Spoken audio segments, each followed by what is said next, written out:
అంటే కక్ష సాధింపులంటే కనిపించవు బయటికి.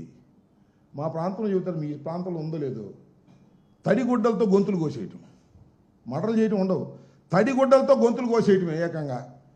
పోస్ట్ మార్టంలో కూడా దొరకదు, ఎక్కడ కొట్టింది అర్థం కానంత ఘోరంగా కక్షలు తీర్చుకునేటటువంటి స్వభావం కలిగినటువంటి వ్యక్తి నారా చంద్రబాబు నాయుడు గారు.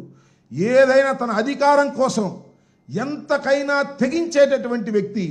హత్యలకు, కుట్రలకు, కుతంత్రాలకు, కక్ష సాధింపులకు, అధికారం పొందడం కోసం, పొందిన అధికారాన్ని నిలబెట్టుకోవడం కోసం ఎంతకైనా దిగజారేటటువంటి వ్యక్తి నారా చంద్రబాబు నాయుడు గారు. అలాంటి నారా చంద్రబాబు నాయుడు గారు వాళ్ళు ఏం చెప్తున్నారయ్యా, మాకు మేము కక్ష సాధింపులు చేయమండి, కక్షలు మాకు తెలియదండి, కక్షలు లేకోకుండానే చాలా సుదీర్ఘంగా పరిపాలన చేస్తామనేటువంటి దొంగ మాటలు చెప్పేటటువంటి కార్యక్రమాలు ఇవాళ నారా చంద్రబాబు నాయుడు గారు చేస్తున్నారు. ఇది చాలా దారుణమైన విషయం. అంతేకాదు, నేను ఇంకోటి చెప్తా.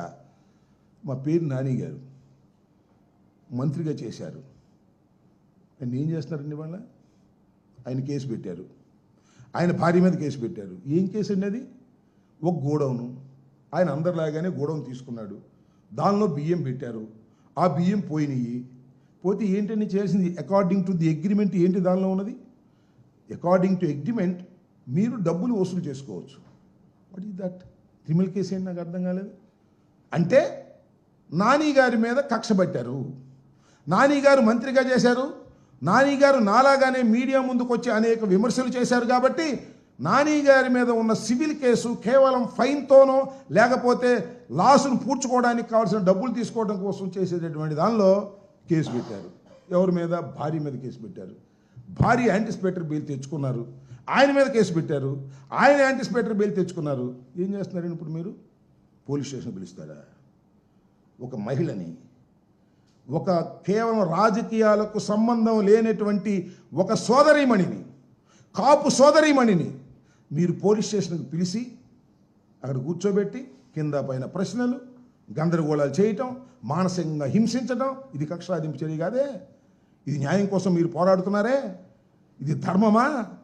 దానికి సమాధానం మాత్రం చంద్రబాబు నాయుడు గారి దగ్గర లేదని మనం చేస్తున్నా. అంతేకాదు, మా చెవిరెడ్డి భాస్కర్ రెడ్డి గారు 2 సార్లు శాసనసభ్యుడిగా గెలుపొందినటువంటి వ్యక్తి, మొన్న ఒంగోలులో నిలబడి ఓటమి పాలయ్యాడు. ఆయన రిప్రజెంట్ చేసినటువంటి నియోజకవర్గంలో ఇంతకుముందు ఒక మహిళ మీద అత్యాచారం జరిగితే ఆ మహిళను పలకరించడానికి వెళ్ళాడు. దానికి ఎంత యాగం చేశారండి? ఆ ఏ మహిళ అయితే అత్యాచారానికి గురి అయిందో ఆ మహిళ తండ్రిని పెట్టుకొని ఒక వైట్ పేపర్ మీద సంతకం పెట్టుకున్నారు పోలీసులు. సంతకం పెట్టుకుని ఫోక్సో కేసు పెట్టారు. ఒక మైనర్ బాలిక మీద అత్యాచారం జరిగితే నిందితుల మీద పెట్టేటటువంటి కేసును తీసుకొచ్చి పలకరించడానికి వెళ్ళేటువంటి మా మాజీ శాసనసభ్యుడైనటువంటి మా చెవిరెడ్డి భాస్కర్ రెడ్డి మీద పెట్టి హింసించే కార్యక్రమం చేయలేదా? ఇదేమన్నా కక్షాదింపు చర్య కాదు అని అనగలుగుతారా అని మీరు అంటున్నా. ఇలాంటి మా నాయకుల మీద, ప్రతి వ్యక్తి మీద కేసులు పెట్టి, అన్యాయమైన కేసులు, అక్రమమైన కేసులు, చట్టంలో నిలబడినటువంటి కేసులు పెట్టి మీరు వేధిస్తూ మమ్మల్ని భయపెట్టాలని ప్రయత్నం చేస్తున్నారు. మీ కక్ష సాధింపులకు వెరిచేటటువంటి వ్యక్తులం కాదనే విషయాన్ని కూడా మీరు దయచేసి గుర్తుపెట్టుకోమని మనవి చేస్తున్నాం. మీరు ఎన్ని కుట్రలు, ఎన్ని కుతంత్రాలు చేసినా రాటు తేలి ముందుకు వెళ్ళడానికే ప్రయత్నం చేస్తాము తప్ప పారిపోయే ప్రశ్న ఉండదని కూడా ఈ సందర్భంగా మనవి చేస్తున్నా. చివరికి పోలీసు వారు కూడా డివైడ్ చేసి పారేశారు.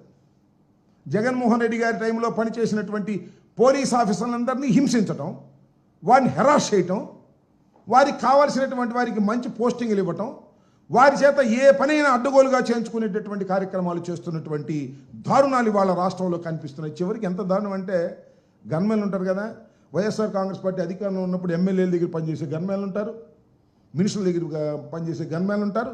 వాళ్ళందరికీ కూడా సరైన పోస్టింగ్లు ఇవ్వరు, ఎక్కడో దూరంగా పడేస్తారు. ఈ విధంగా ప్రతి క్షణము చంద్రబాబు నాయుడు గారు అధికారంలోకి వచ్చిన దగ్గర నుంచి, అధికారంలోకి రాకముందే అంటే 4వ తారీఖున ఎన్నికల రిజల్ట్స్ వచ్చిన దగ్గర నుంచి ఈ క్షణం వరకు కక్ష సాధింపు తప్ప మరొకటి లేదు. నాకు తెలియకూడతానండి, చాలా పుస్తకాలు చూసాం. ఈ రెడ్ బుక్ ఎక్కడి నుంచి వచ్చింది? కక్ష సాధింపు కాదా ఈ రెడ్ బుక్? రెడ్ బుక్లో పేర్లు రాయటం, ఆ రెడ్ బుక్లో పేర్లందరినీ కూడా తీసుకోవటం, వారి మీద తప్పుడు కేసులు పెట్టడం, వారి మీద సివిల్ కేసులు పెట్టడం, సివిల్ కేసుల్లో కూడా పోలీసులు ఇంటర్ఫీర్ కావడం, పోలీసు వ్యవస్థనంతా కూడా తన జేబు సంస్థలాగా ఉపయోగించుకునేటటువంటి పరిస్థితికి చంద్రబాబు నాయుడు గారు వచ్చి ఇవాళ కక్ష సాధించేటటువంటి కార్యక్రమాలు చేస్తున్నారు. పోవడం, మా పార్టీలో చేరతానంటే నీ మీద కేసు లేదు, మా పార్టీలో చేరకపోతే నీ మీద కేసు పెడతాం అని చెప్పి కూడా కొంతమంది జనసేనలోకి, కొంతమందిని తెలుగుదేశంలోకి తీసుకునేటటువంటి పరిస్థితి చేస్తూ ఇవాళ చంద్రబాబు నాయుడు గారు కక్ష సాధింపులు నా లక్ష్యం కాదు, మరి ఈయన జగన్పై చర్యలకు సిక్కి ఒప్పందం లడ్డూలాగా దొరికింది అని. జగన్ గారి మీద యాక్షన్ తీసుకోదలుచుకుంటే నీకు సిగి ఒప్పందం అనేది లడ్డూలాగా దొరికితే ఎందుకు యాక్షన్ తీసుకోవట్లేదు చెప్పు, నాకు అర్థం కాలేదు. అంటే దానిలో ఏమీ పస లేదు. ఇవాళే చెప్పాడు, నేను ఎక్కడో ఇంతకు ముందే వచ్చేటప్పుడు చూసా, ఆదాని మీద యాక్షన్ తీసుకునే ప్రశ్న లేదు అన్నారు. ఆదానితో అగ్రిమెంట్ అయిన దాన్ని మీరు అది తప్పుడు అగ్రిమెంటు, లంచాలు తీసుకున్న అగ్రిమెంటు అని అయితే ఎందుకు మీరు రద్దు చేయరంటే రద్దు చేయడానికి వీలు లేదు అంటున్నారు. అంటే ఒక నాటకం ఆడేటటువంటి పరిస్థితి మీరు చేస్తున్నారు. 6 మాసాల్లోనే మీరు కక్ష సాధింపులు తప్ప అభివృద్ధి లేదు, కక్ష సాధింపులు తప్ప సంక్షేమం లేదు అని ప్రజలు గమనించారు. కేవలం పేపర్లో చూస్తే మాత్రం మీరు చూస్తుంటారు కదా, పోలవరం పరిగెడుతుందంట, ఎక్కడ పరిగెడుతుందో నాకు అర్థం కాల. అమరావతి అమెరికా అయిపోతుందంట, ఎక్కడైపోతుందో నాకు అర్థం కాల. రోడ్లన్నీ బ్రహ్మాండంగా వేసేస్తున్నారంట, ఎక్కడో నాకు అర్థం కాల. పేపర్లో చూస్తే మాత్రం అభివృద్ధి అద్భుతంగా జరిగిపోతున్నట్టుంటుంది. ఒక్క సంక్షేమ కార్యక్రమాన్ని కూడా అమలు చేయనటువంటి విశ్వాసఘాతకుడు నారా చంద్రబాబు నాయుడు గారు. మొన్న ఇక్కడ చెబుతున్నాడండి, సూపర్ 6 అంట, సూపర్గా అయిందంట.